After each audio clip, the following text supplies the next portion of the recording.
Pretendo darlo de manera muy sucinta porque, entre otras cosas, no está casi, pero aún tenemos que repasarlo y darle ya el último vistazo y algunas cosas que nos quedan por definir.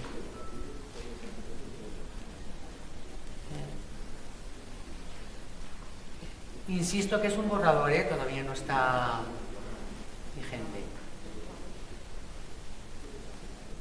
Vale.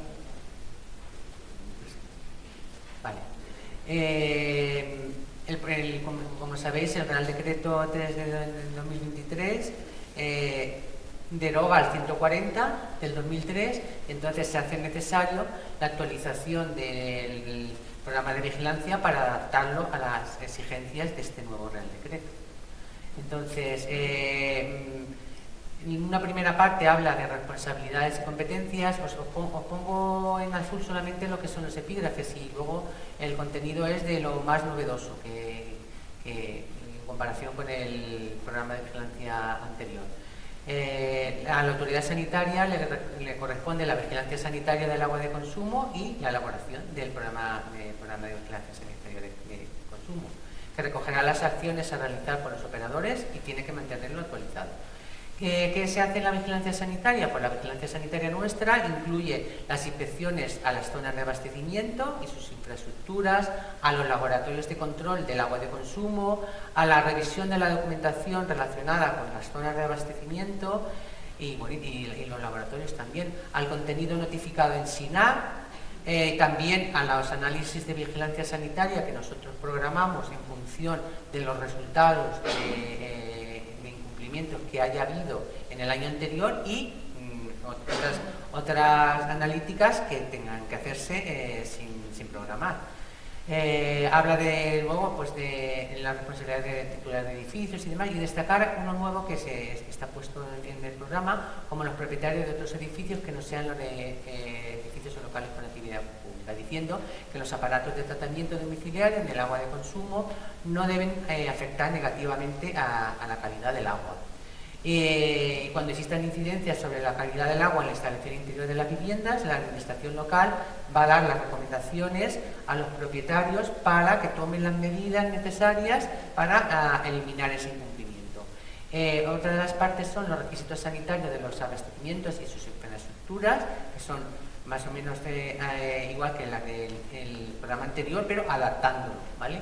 Y destacar aquí, porque está muy de moda el tema de las balsas de agua bruta, se ha contemplado en este nuevo programa, diciendo que las balsas de agua bruta deberán estar limpias de maleza y otros objetos, ¿verdad, Javier? Hojas y plásticos, y estarán valladas esas balsas y contarán con medidas de protección necesarias y tendrán un acceso controlado para que el personal encargado de esa balsa pueda realizar las operaciones de limpieza y desinfección.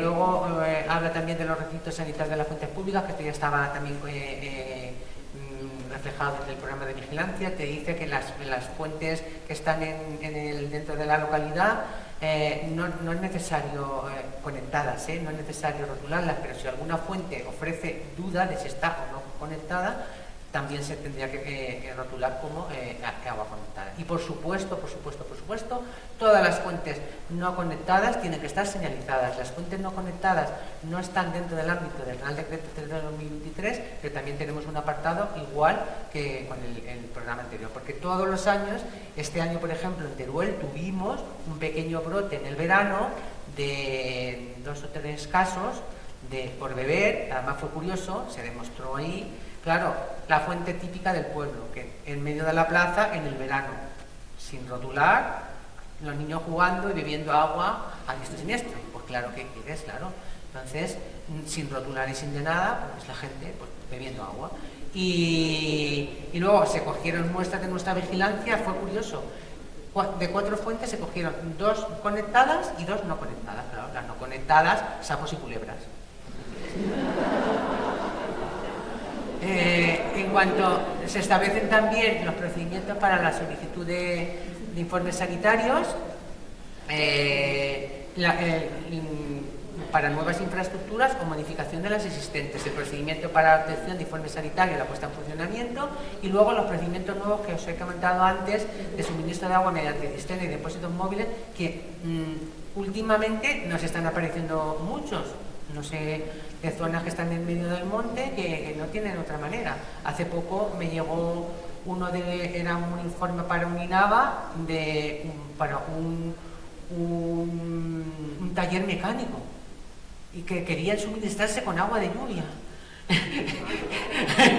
En fin, entonces al final los convencí para que lo hicieran con cisterna, digo, por lo menos. Luego está el objetivo 1, mejorar la gestión de los abastecimientos, que estaba como en la anterior.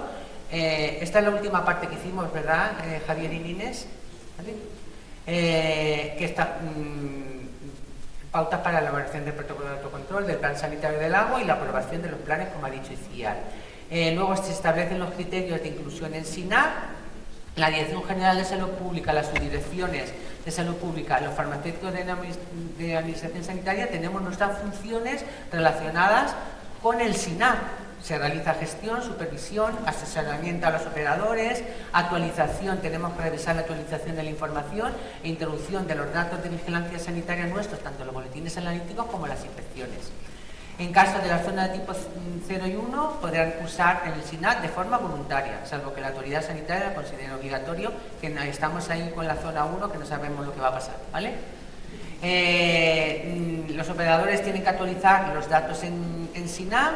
Será obligatorio, muy importante, cumplimentar todos los datos que aparecen en cada uno de los formularios.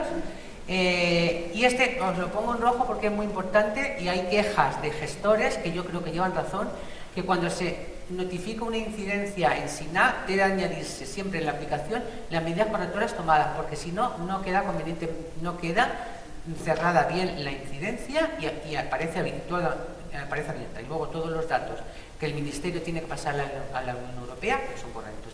Entonces, claro, ellos se quejan y con razón, no sé, el SINAP tendrá que buscar alguna herramienta para hacerlo más útil, porque claro, tienen que meterlo de manera manual.